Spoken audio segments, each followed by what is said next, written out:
Beyond the Red House, where we turn trauma into triumph and pain into purpose. I'm Kayla Valterno, author of I Was Once the Girl in the Red House, and I believe in the power of authentic healing stories. This is a space where your voice matters, your story heals, and your journey inspires others to break their own cycles. Whether you're just beginning your healing or years into building your new life, you belong here. Let's explore what it means to move beyond the red houses that hurt us and build the lives we actually deserve. Welcome to Beyond the Red House. Thank you so much for joining me today. I am so thrilled to be continuing a conversation I started with Kendall and Shayna over on my other podcast, the Exhausted Moms podcast. We are getting real about what it takes to heal from parental trauma and build the lives we deserve. I am so excited to have you on this journey with me, and let's dive back in. Okay, this is part 2 of our interview with Shayna. Okay, so I wanted to ask you, what does the healing timeline typically look like for survivors of parental emotional abuse? I know it's different per person, so what is the average, you would say? The average. I don't think There's that no there average, is. No, I wish it was so clear cut, because I think people would feel like they could trust the process a little bit more if it was. Like, you got 3 months, you'll be good. Right? I'm like, then I'd be out of a job. No. You said it. Right? I don't think that there's a timeline. I tell people that, like, I can help you learn new skills to make this more manageable over time, but I can't cure this. You can't cure this. This doesn't work like that. But you can, work yourself in the emotional healing process enough to be able to feel like it's sustainable. So, like, again, maybe not the best answer, but I say it takes a lifetime. I like the honesty, because, for me, I say I'm healed, right? But I say all the time, even in my book, I say I will never fully be healed, because it's an every day you wake up, it's a different battle. Maybe you remember something that you didn't remember before, or something triggers you that you're like, why is this triggering me? So it makes me also personally feel better, because I'm like, okay, it's been 13 years that I've been dealing with this journey, and it's normal that you're still it's normal. So I want people to know the truth, and that's my biggest thing, is because a lot of times people say you have to heal, but they don't give exactly the correct information, or they don't give any information at all about it, and they're not honest. They're just like, okay, well, you have to do the work. What's the work? And that's always been my biggest thing, as well as how long. And I love that you're not like, okay, 1 year to exactly, you'll be okay. And I love that, because like you said, everyone's different. And I think it's also harder with a parent than it would be with anyone else, because there's some sort of aspect. I know for me, while going through my healing journey, I was always like, why doesn't my mother love me? And that was always my question. Yeah. Yeah. I think there's that whole misconception of time heals all wounds, and like, yes, time makes it hurt a little bit less, but if you're not doing the things you need to do, like you said, putting in the work and dealing with the emotions and putting up the boundaries, like, it doesn't matter how much time goes by. If nothing's changing, you're not going to be healing. Correct. Yeah. No, that's definitely. And I think people, if we're talking about kind of like a timeline for things, I think that's a control thing. If I can kind of control my healing process, it'll make it easier, which, okay, sure, but it might actually make it a little bit more difficult, because now we're not learning how to be flexible in that. It's so kind of rigid and strict. We need flexibility to heal and move through these things. I will say that I do see maybe a little bit of difference. I'll say maybe not in curing or, fixing things, but maybe relief, depending on when the trauma kind of occurred, usually kind of early childhood trauma. It takes a little bit longer to find that relief. Whereas, maybe an adult experience or like a late teen experience with parental trauma or just trauma in general, it's a little bit different. That makes sense because early childhood, you're dependent on that person. Mm-hmm. So that makes a lot of sense where you have to, they need to be fulfilling emotional needs as well as physical needs. Right. Yeah, so and you don't have the concept of dealing with things like that at that age either. Like, so it's not like you can put your guard up at that age or understand what you need to do to heal from it at that age. Whereas when you're an adult, you have more of that logic and more of those tools that you know what you need to do. Right. Yeah, absolutely. Thank you for that. That was I love the honesty, and I'm very much please be honest. Like, just tell me like it is. That's how I am. So with your clients, how do you typically help them rebuild their sense of self-worth after being diminished by their parents for years, or in my case, their whole life? Mm-hmm. Yeah, no, I think that's a good question because it's the kind of the foundation of the work, rebuilding yourself and kind of knowing and learning about who you are.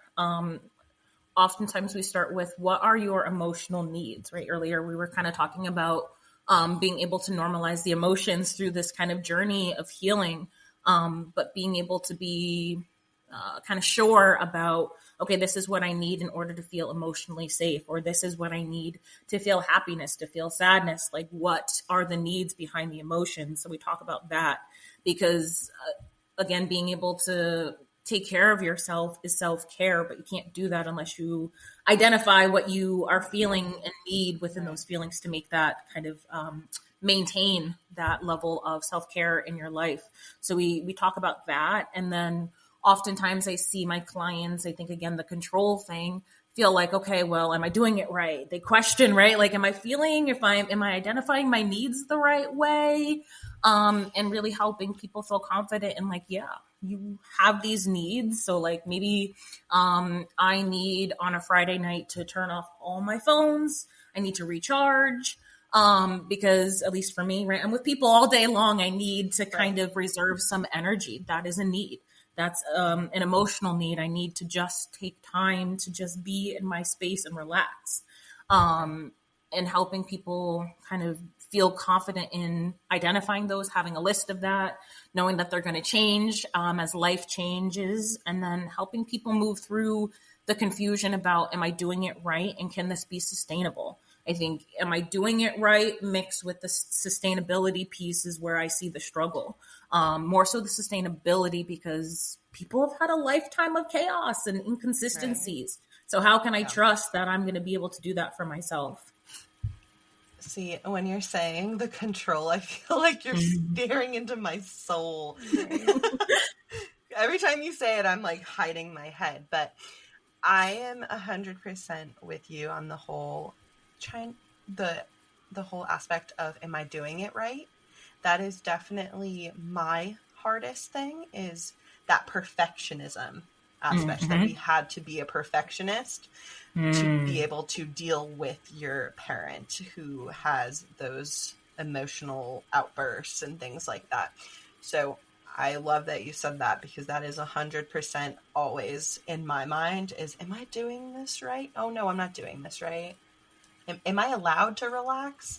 Am I going to be told I'm not allowed to relax? Or is this considered lazy and things like that? Like, trying to retrain your brain is the hardest aspect of this journey that I have been dealing with. So I feel as if others probably understand where I'm coming from with that. That is absolutely so hard to be conditioned a certain way, and then you have to break those as an adult. It's very hard to change your mindset overall. Absolutely. And I think, like, again, if we're talking about that parental trauma umbrella, these are needs that were supposed to be taught to you by somebody. So not only are we working with like undoing however many plus years of learned kind of behaviors and emotions, now we have to add in things that like we never one knew that we could have access to haven't been clearly outlined or defined for ourselves. And it can take some time for people, to even want to feel confident enough to navigate that.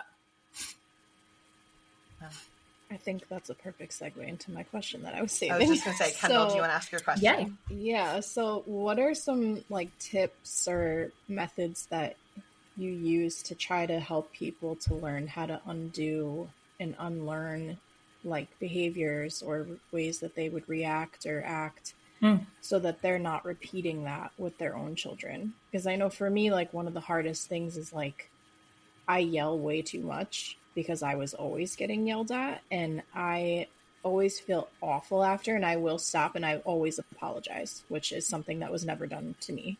But I feel okay, that's a good first step is I'm stopping, I'm acknowledging their feelings, I'm apologizing and telling them I was wrong. But I'm getting I've always been quick to get angry, and I've gotten a better hold on it over the years. But I think being stressed and overstimulated, I snap very easily, and my kids are not the best listeners. So I find myself doing things like that. And then I have to sit there and be oh my God, am I traumatizing them? Am I making them feel like I hate them? And it's hard to deal with all of that. Mm-hmm. No, I think great question, and so real and just valid, especially being parents, right? There are a couple different approaches in the kind of clinical therapy, psychology world that I use and other kind of practitioners use as well. So one of them being cognitive behavioral therapy. So it's basically kind of talking about why we have our thoughts, and kind of what are the thoughts doing to drive behavior. And then underneath we call it CBT, the CBT umbrella is dialectical behavior therapy. So then it's kind of morphing, we have an understanding of what the thoughts are, how is it driving emotions and behavior, and that's what DBT is. So using a combination of those approaches, we break things down, right? Just using your example, Kendall, where does anger come from? Have you had a healthy, unhealthy association with that throughout the years? How is it impacting and showing up in your everyday life? And what changes do you want to make? I think that's the biggest thing is just because society says you shouldn't feel anger, you shouldn't do those things. What do you want? Right? Honoring a person's kind of goals in that. And then we do the work, right? If we're talking about, again, using your example, anger. Okay, let's feel the anger and let's explore the urges that come up and why. And then we move through it by a couple different things. I might encourage somebody to replace anger with something else, and see how that feels. Usually it's try this, let me know how it works. Those types of things, everybody's a little bit different, but basically the steps are for what I do is let's talk about the emotions, let's talk about the thoughts, the urges that come up when you're feeling these things, and how do we interrupt it? And then sometimes also psychoanalytic work I'll use. So that's basically kind of an offshoot of CBT. So we have unconscious things that we do that we're not always aware of. Can some of that be playing a role in some of these interactions that you're, navigating and having some struggles with? So we kind of do an all-encompassing approach. Makes sense. Yeah, I'm sitting here. I'm oh, okay. There's a lot. Mm-hmm. I feel like I can do it with my daughter, because my daughter very angry, very quickly, very often, reaction on 100 over minor things, and that's something she's been in therapy for a couple months now, and she's gradually getting better. But if she starts freaking out over something, sometimes I'll just do a silly dance with her, or I'll grab her and I'll hold her tight, or give her a kiss and tell her I love her. But at the same time, I feel if someone tried to do that to me when I was angry, I would be more. But usually my anger's coming from being so overwhelmed and overstimulated, and what I would want to do to fix it is walk away, but I can't. So I think I'm trying to teach her all these coping skills, and I think it's hard to then turn it on yourself sometimes and be okay, well, how can I cope? Because I'm having the same issue, and I can't always use the same solution because like you can't just walk away. Like when I walk away. There's been times I'll go get in my car and drive down the street and be like, Kyle, I'm leaving the kids. Like I need 5 minutes. I'm going to go get gas and put it in the car or something. So that actually goes into my next question I had about reparenting. Like, what does reparenting yourself look like when you've experienced trauma? Maybe is it different from a mother versus a father trauma, or is that very similar in that process? Yeah. I think from what I've seen so far in my work, the process is the same. I think I more so see the traumatic experiences and like the events look a little bit different.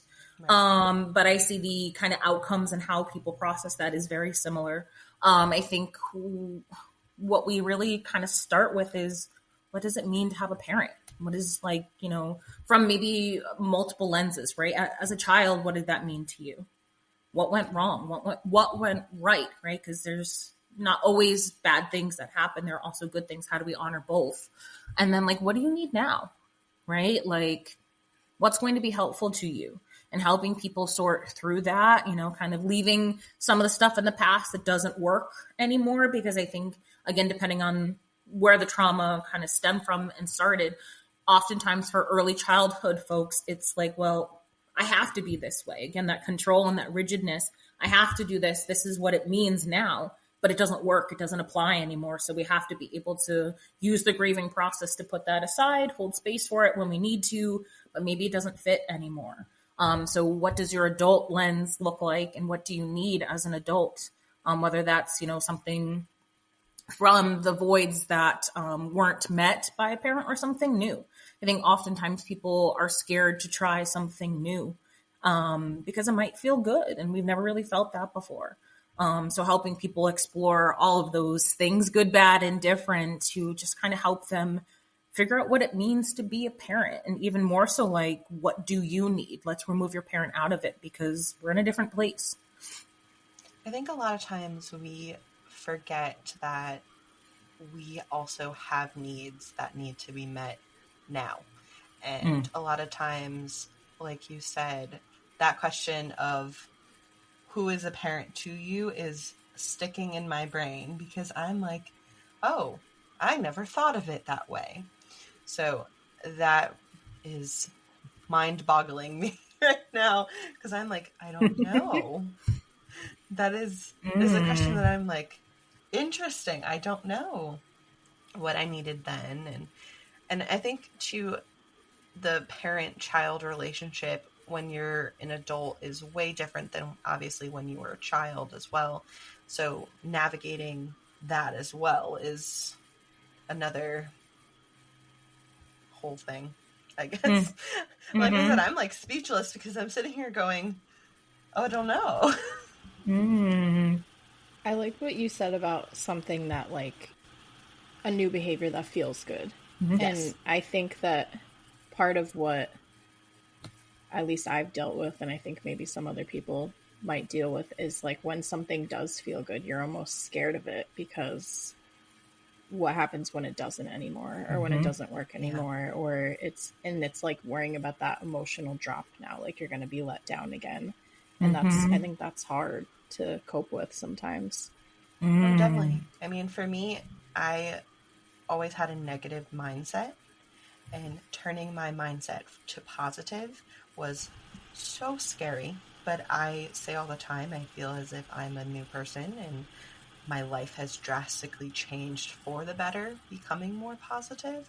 And it was extremely scary to start off. But there's times where you go back into that comfortability to thinking, okay, well, I'm thinking negative again, but I find myself catching myself now going, wait, no, we don't do this anymore.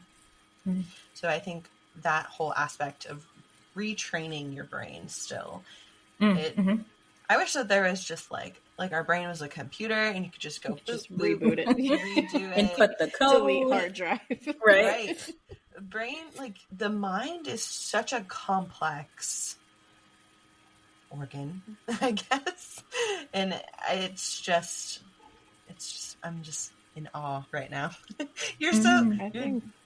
I'm like, oh my gosh. That's definitely something I struggle with too, is like, I've had so much, even in recent years, like there's just been so many bad things that have happened to me or to my family. And my natural instinct is to think of the worst, because then I'm not going to be upset as much, or I'm not going to be disappointed as much. But then if something good happens, I'll be happy about it. Like, it's very hard for me to be hopeful. And I'm trying to like just change up little things that I do here or there, just to like give more little moments of joy and remind myself that good things happen. Like yesterday, for example, like we were at my oldest son's baseball practice, and he very much, it's important to him that I be there to watch him whenever I can, because sometimes I'm with my daughter at her activities, or I'm with the baby, and like I can't always be there. So my toddler was having a meltdown. It was distracting the kids on the field, so we had to leave. And I was getting very overwhelmed and kind of like angry, because I felt bad I couldn't be there for my older son. And I was fully planning on just driving home and getting him to bed, because it was almost that time, and trying to maybe play a game with my daughter when he went to bed. And then when we're almost home, like something just stopped me, and I was like, no, I'm going to drive to the playground instead. And like we went to the playground for an hour, and it just like changed my entire night, just doing that one little thing, one little positive thing. And like my kids were so happy. My daughter was like, you're the best. And I'm like, for this tiny little thing, like, thank you. But it's hard. Like, I'm always focusing on like, what's the worst thing that's going to happen, because it probably will. And I want to prepare for it. Yeah. Like doom brain, I guess is what I would call it. Does that go along with that control aspect? Yeah, that's what I knew you were going to say. Absolutely. Makes sense. Yes. Right. Like, I have built control around things being inconsistent, disappointment, being let down, people not showing up for me. That has been the norm. So therefore I feel comfortable and more secure, even though it creates a lot of insecurities, but I feel more secure in that narrative, and maybe more uncomfortable with something different. And I always tell people too, like, it is okay that you feel disappointment and happiness in one space. Why does everything have to be so isolated and separate? You can hold space for multiple experiences, multiple emotions, multiple thoughts in one space, even if it feels conflicting. And I think people struggle with that, because it has to be so black and white, because it's, a safety thing. No, 100%. So I'm going to actually switch gears to my next question. Sure. I had to do it with my fingers. I don't know why. So writing was actually how I began to heal, through journaling and eventually my memoir. I am just curious about your perspective on writing as a therapy. What is your professional opinion on writing as a form of therapy? Do you incorporate that in your practice at all, you two? Love it. Love talking about kind of different ways of connecting to ourselves. I think writing can be an extremely beneficial tool for people. Sometimes if we're talking about not being able to have a voice, if we're talking about in the family or in other situations, it can feel like extremely overwhelming to like, now I have to sit here and talk to you for an hour and spew all these things out. Like, that's not possible. It's going to cause me more anxiety. I can get there, but let me start somewhere. So, being able to write things down can be very helpful for people. I have some clients who we'll do it during sessions. So like, we'll talk and they'll be like, okay, hold on a second. And they're like writing in their notes app, so that they can process in real time, but also process outside of sessions. So, it works great. I've also seen where it doesn't work, where some of my clients, some of it's based on the trauma, like dissociation wise, like, okay, you want me to go there. I literally can't, my body won't let me even hold a pen to get to that point where I can, tell you something about how I'm feeling.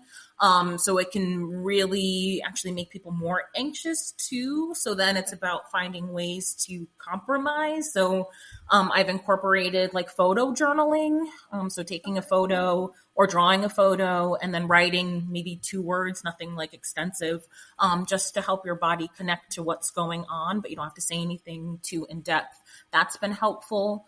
I've also had somebody I worked with where he'll voice record, like it's kind of writing, but it's, a little bit different. Like it's like audio writing, I guess. Yeah. So I've seen it work in multiple ways. I've also seen it not be helpful for people too. Well, that makes sense because not every form of therapy is helpful for everyone. Mm-hmm. I feel as if, so in my book, I have a chapter all about letters that I've written to my mother over the past decade that I never sent to her. And it was moments where I'm very much deep in my grief and depression, and I'm writing to her all of my emotions that I wish I could say, but I was never able to get her to listen. So I feel as if sometimes writing has helped me because I wasn't able to speak to her about things. It was like talking to a brick wall. I say a lot that you're talking and talking and talking, and they're not listening. They're not absorbing it. So that's where I'm coming from. The aspect of writing is when you have so many emotions that you're trying to get out of your body, truly. Mm-hmm. And you wish you could talk to this person, but they have never listened to you in your life, and they've never taken that criticism. It's always a manipulation tactic after, gaslighting, things like that. So that's where I'm coming from, of writing to make my feelings and emotions finally get out of my body and to go somewhere. That was truly the whole purpose of my book, was to help me heal, but not just to heal, to help others understand that they're not alone and that this healing journey is absolutely not easy and not a, you have to do this in order to heal kind of thing. So that's where I'm coming from with the whole writing aspect. That just gave me a thought too, is that especially when you're no contact with someone, like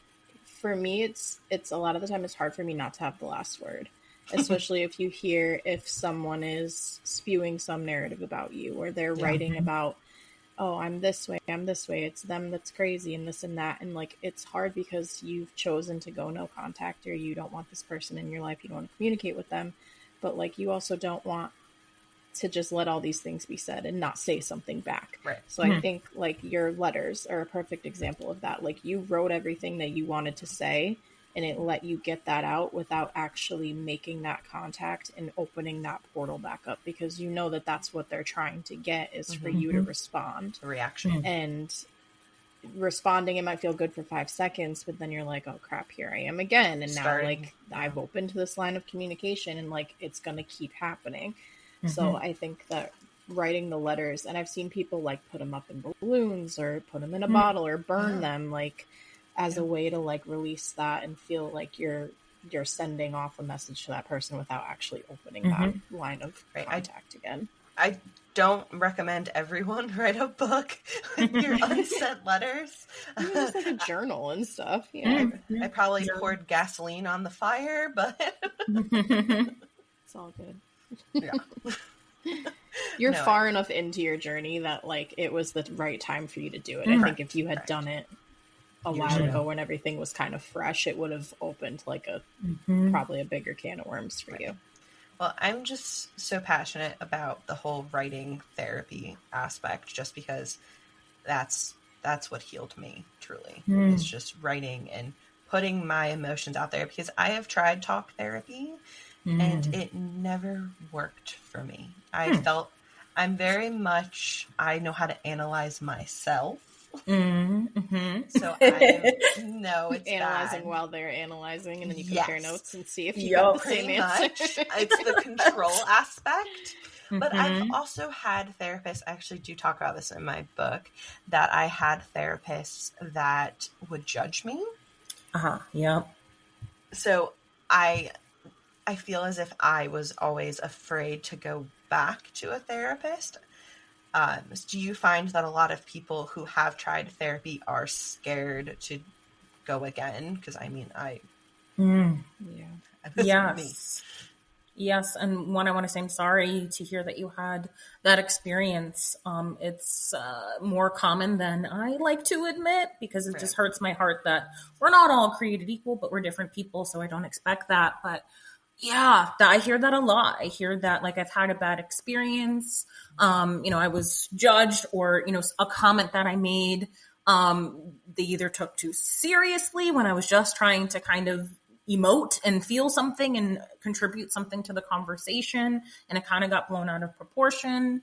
I've also heard people like falling asleep in sessions, not like very trauma informed, people thinking or telling them that, like, I specialize in this, but have no clue what's going on. I've heard it all throughout the years. And especially if we're talking about trauma informed care, like, all social workers take an oath basically that is our duty, whether you specialize in it or not, which means that we need to come from an emotional safety aspect.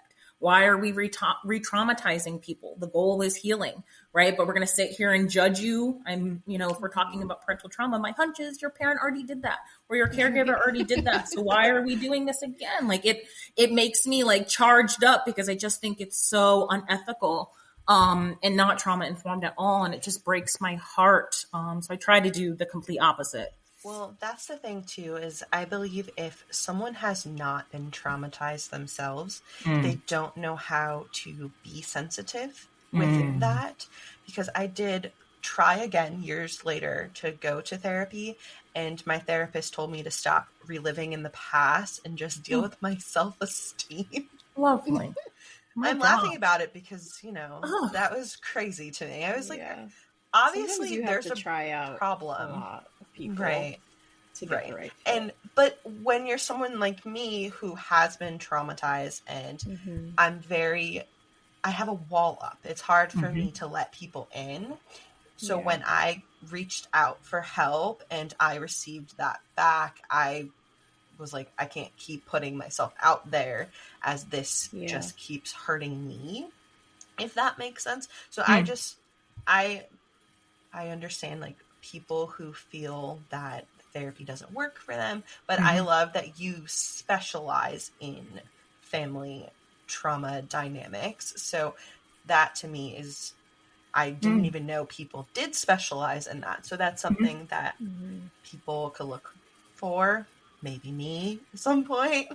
Yes, absolutely. I always tell people, the first thing, they probably think I'm a little weird, and maybe a little non-traditional, but I'm like, Google me. I want you to know who I am. I want you to know, what my Psychology Today page says. I want you to ask questions. It's your treatment. You have a right to know who I am as a provider, what I can provide to you. I think it's so important. And I also, of course, I don't always disclose like my personal details, but I do use self-disclosure, right? You should also, if, we're talking about, again, parental trauma, finding somebody who has a personal experience that, makes the conversation a little bit more meaningful. Not to say, you can't have meaning, but it's different when somebody holds the same or similar experiences as you do.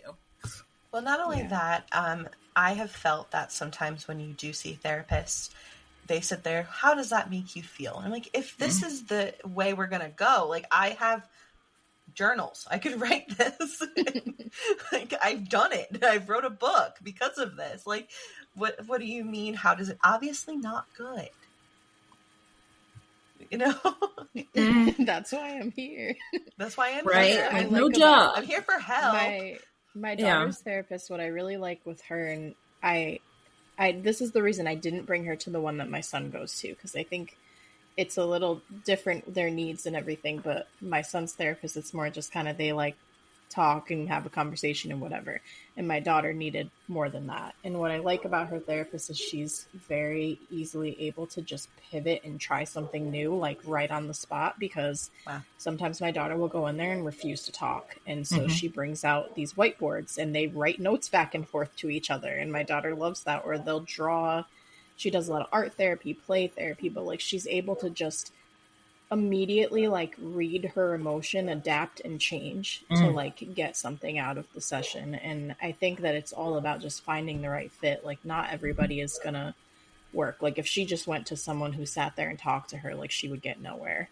Right. And it's hard, like you said, like, it would be a perfect world if every therapist did what they were supposed to do and kept personal bias and judgment and everything out of it. And unfortunately there are some bad seeds, but I think as a whole the profession is immensely valuable. And I think that 100%. people, it's the bad apples that kind of leave the stain on the reputation, and people are scared to try it because they've heard things. And it's not a one size fits all. Like, you have to kind of test out different people. Like, don't be afraid to offend somebody if you're like, hey, you're not the right fit for me. Like, if I'm not a therapist, but I think if I was, and you can tell me if this is right, if my way of thinking and treatment was not working for a client, I would want them to tell me, and I wouldn't be offended if they said, okay, I'm going to go try someone new. Like, I appreciate your help, but like, this isn't the right fit for me. Because at the end of the day, the goal is to get that person the help that they need. No, spot on. I actually just had a conversation with somebody, like a new client coming in looking to be referred to me. And I talked to her and I was like, yeah, nope, sorry, I don't think I'm the right fit for you. Or there's people that I've been seeing for a long time. Like, I just discharged somebody and it wasn't working. And I'm like, well, I just don't think it's working for either one of us. And it's okay to have that humility. So long as you're making sure that they have the follow-up care that they need. If you're going to discharge, I think it works both ways. Like, yes, therapy is for the client, but it's a mutual process. I have to check myself. And I like that, Kendall, you talked about your daughter's therapist being able to be flexible. The goal is to teach people flexibility and thoughts, not so, rigid. We have to do the same as therapists, I'll say. I love that. I do have a question about, what do you wish more people understood about parental trauma and family estrangement? I think that one's a good one, because I think, again, there's not enough people who specialize, but it's more common and more prevalent than, we like to believe. I think two things come to mind. I think the generational aspect of it, I see that a lot, right? Like, again, speaking from my own experience, I have like two different lenses, the adopted lens and the biological lens. So if we're talking about the adopted lens, my adopted mom, severe trauma, grew up in, a household with substance use, physical, emotional abuse. And like, then that got kind of passed down to me. And now it's my job to kind of fix it. Like, I think that's the stuff that we need to talk about more. Yeah, I'm agree. Personally and professionally, I believe, like, if we could continue to intercept these things with this awareness and this education, things might look a little bit different for folks. So I think that's one thing. And I think the biggest thing, that's important, but I think the biggest important factor is it is okay to go no contact or have estrangement in a relationship. Absolutely. I think there's so much emphasis about, you have to do this, you have to do that. Well, family, right? Family sticks together, like all these things that gets perpetuated in society. But like, if that's not what I want, I do not have to do that. And I think we need to do better as a whole with respecting people's boundaries around that. I can't tell you how many times I haven't talked to my mom in 2.5 years. And like, I've had family members who are like, okay, so when are you going to talk to her? When are you going to talk to her? Like, oh, okay. Did she reach out yet? Like, leave me alone. This is a personal boundary that I'm setting for myself. Yeah, I will let you know, maybe, if you have that privilege, to tell you when I'm ready, but I'm not. So please respect that. Right. And I think a lot of that too, there's a lot of stigma online with the going no contact, that it's a trend. And here's the thing is, I always talk about this. It's not a trend. It's no child wakes up and chooses to go no contact with their parent. That is the absolute last straw. They've given 1,000,005 chances to this person to get better and to do better, and they haven't. So you're protecting yourself with those boundaries. And family members, especially certain generations, they don't understand. They're like, well, we're supposed to, they're family. Family's everything. You're supposed to just suck it up. That's just who she is. I hate that excuse more than anything. Oh, well, that's who they are. Tough luck kind of thing. For me, I'm just like, okay, well, here's the thing. I'm not going to do that. And as you were talking about breaking cycles, being a cycle breaker, and we have to break so many cycles that we were dealt the worst cards, and having to try to change that for the next generation. That's all what us millennials have been trying to do for a long time. I was going to say the generational piece is huge between Absolutely. Just the perception of like, that's your family, you have to deal with them. But also like you see it a lot in like mental health wasn't important back then. No. Neither was like, I see the same thing with autism. Well, no one was diagnosed with autism back then. Yeah, because they weren't diagnosing it. Or they said no one had it back then. They weren't diagnosing it. That's why they were putting them away where you couldn't see them.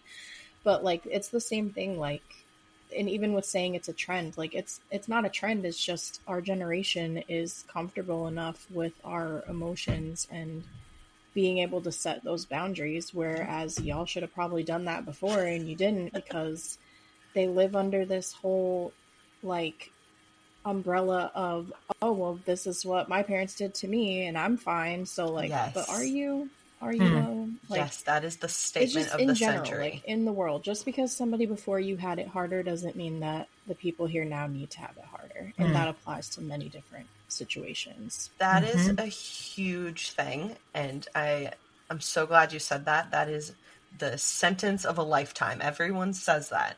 Well, they didn't have this. This happened this way. And just because it's happened doesn't mean it was right then, and it's not right now. It's not right now. And a lot of people don't like that we're all taking a stand against this stuff. And we're saying, you know what, our boundaries matter. Our health, our mental health matters. We're protecting our children. We're protecting people because we know how that felt. And we don't want that to be on the next generation to feel what we felt. I'm very much big advocate with that with my children. I don't want them to feel what I felt ever. That's why I love that trend on TikTok where they, not the flinch one, because I feel like if anyone puts their hand in my face, I would flinch no matter what. But the one where like you say the phrases that like we got told as kids and then you see how they finish them. And like these kids are finishing it in a total different way. Like there was one that was like, I'll give you a reason to cry. And they're like, well, I already have a reason to cry. Or like, they like just their responses just show that like we're doing things differently. Like we're not repeating it, and hopefully it's a big enough change that it's going to continue on for generations to come. I mean, that's the hope. I love our older population, but like they're not going to be here as much longer, and they're the ones carrying most of that ideology and that behavior. And I feel like we could be looking at an entire new world and way of life. Right. And it started with our generation, our avocado toast eating generation. Funny thing is, I don't like avocados. It's like avocado pumpkin spice. I do like some guacamole, but it's gotta be. Okay, well, I have one last question for you. Okay, what advice would you give to someone who is just starting to recognize the unhealthy patterns in their family? Yeah. I think that one's tricky because I think it can take some time for people to know that something's happening. But I'd maybe like encourage people to look out for just how they're interacting with people. So I'll give an example. For me, growing up, a lot of emotional abuse, physical, sexual, all the stuff. In my way of emoting that, because I didn't get any kind of emotion validation at home, was like, and you guys can probably attest to this, I was wild. And I was a little like off my rocker at times. And I always thought I had to be this social, funny, comical person mixed with, I felt like I always had to take care of my friends. Those things showed up in childhood, they showed up in adulthood, and those, for me, not everybody, has the same kind of indicators, but for me, those were indicators something's not right. I need to be so loud and boisterous because I'm not getting validation at home. I have to get in trouble in order to be noticed, like those types of things. So kind of noticing how things show up in your interactions with your peers at work and, if you're younger in, school, things like that.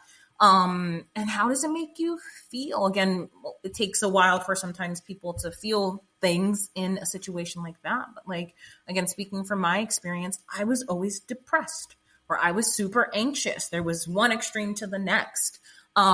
Indicators that something was off. Granted, I think we all have a natural cortisol response, anxiety response to life because life is stressful. But this was elevated. This was a lot different because of things that was going on in my life at the time. So if you're able to check in with your body, your brain, and like if you're noticing that it's perpetual, seek help. Maybe if you're not comfortable going, the therapeutic route right away, check in with your friends. Like, hey, is this normal? Like, I wish I was able to have more interactions with my friends about it, but honestly, they were going through the same thing. So it was hard to, have different conversations. So yeah, that's what I would say. See, what's interesting is that you are saying like you were outspoken in all of this. I was the complete opposite spectrum. I was trying not to be seen. I was trying to be more so hidden, like a wallflower, because I felt as if I was seen, I was going to be in trouble and things like that. Like I was extreme goody two shoes. So there's definitely extreme sides to this as well. Spectrum. I was never the wild child. Where I was definitely more like you were. So right. Not loud. And Shayna. I feel like that's what a lot of people always say is like check in on your Shayna. No, we were so opposite that people were always like, how are you two best friends? Right. Because you're totally different people. And now we've kind of like merged into the same person over the years. But it's weird. Yeah, they always say like check in on those friends that are always loud and happy appearing and confident appearing, because that's always how I acted. And on the inside, I was the total opposite. Like super low self-esteem, super depressed, super anxious, but like I couldn't let that be seen. And so definitely I agree, like check in with your friends, like talk about things. It's okay to talk about things. And again, with the generational stuff, we're moving into an environment where that's more normalized. Absolutely. To be able to have those conversations. Yeah. No, and see, community, I think like there is power in numbers, as cliche as that is. It's so important to be able to find your group of people, again, whether you're young, older population, middle, millennials, like wherever you fall, find your community and people who feel safe. I think a lot of this is a good majority of this is emotional safety, where the environments and people who can reinforce, a healthy thought and healthy feelings around that. Yeah, absolutely. Well, thank you so much for coming on and talking to us. You're so very welcome. Thank you. Is there anything you wanted to say, plug, anything to add? I think what I would say. Here's my stage is stage is yours. Yes, I just think I'm just so grateful for the two of you for just having these conversations. I think outside of the parental trauma world, but also inside of it as well. I think it's so important to just honor people's experiences and their intersecting, there it is, identities, right? It sounds like what we've been talking about, like you guys are moms. Sounds like we have some trauma. We have, life. We have so many different things. Again, it's okay for things to exist in one space. And I like that you're using your platform to normalize and honor that. So I'm all for it and just grateful to just talk to you guys about it. Well, thank you. And thank you, Kendall, for joining us on many podcasts. Your healing matters. Your story matters. And you matter. Thank you for listening to Beyond the Red House. If you have a story to share or want to connect, email me at hello@kaylavalterno.com. Visit kaylavalterno.com for my book and resources to support your healing journey. Everything will be in the show notes. Keep building beyond whatever tried to break you. You are stronger than you know. This is Beyond the Red House.